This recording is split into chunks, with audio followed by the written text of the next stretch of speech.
भारत के राजस्थान में अनेक वीर योद्धा हुए हैं जिनके बारे में हम किताबों और किस्सों कहानियों में पढ़ते हैं। ऐसे ही एक वीर योद्धा थे गोरा और बादल। गोरा और बादल चित्तौड़गढ़ के महान राजपूत योद्धा थे। ये दोनों चाचा और भतीजे थे। इन्होंने चित्तौड़गढ़ के राणा रतन सिंह की सेवा की थी। इनकी कहानी मध्यकालीन भारतीय ग्रंथों में भी मिलती है। दिल्ली के सुल्तान अलाउद्दीन खिलजी को जब पद्मावती की सुंदरता के बारे में पता चला तो वह रानी पद्मावती को प्राप्त करने की इच्छा रखने लगा और उसने चित्तौड़गढ़ पर हमला कर दिया, लेकिन वह किले में प्रवेश करने में कामयाब नहीं हो सका। उसने चित्तौड़गढ़ को घेर लिया।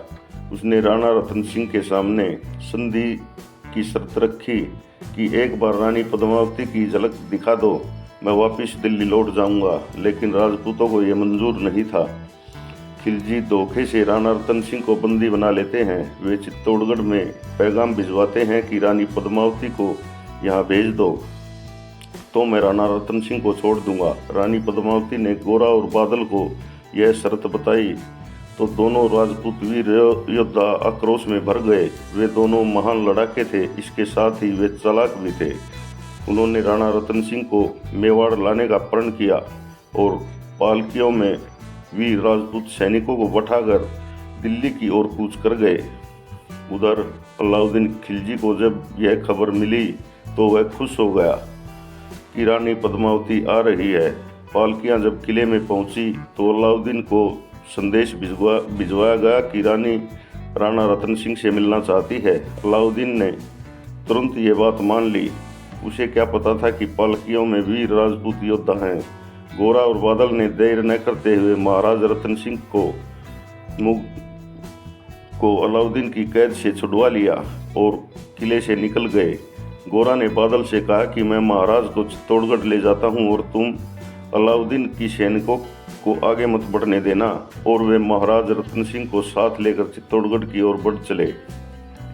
बादल कुछ राजपूत योद्धाओं के साथ वहीं रुक गया और अलाउद्दीन को जब इस बात का पता चला तो वह भड़क गया। उसने सबको मारने का आदेश दे दिया। अलाउद्दीन के सैनिक जब किले से बाहर निकले तो उनका सामना वीर योद्धा बादल और उसके साथियों से हुआ। बादल और उसके राजपूत साथी बहुत बहादुरी से लड़े।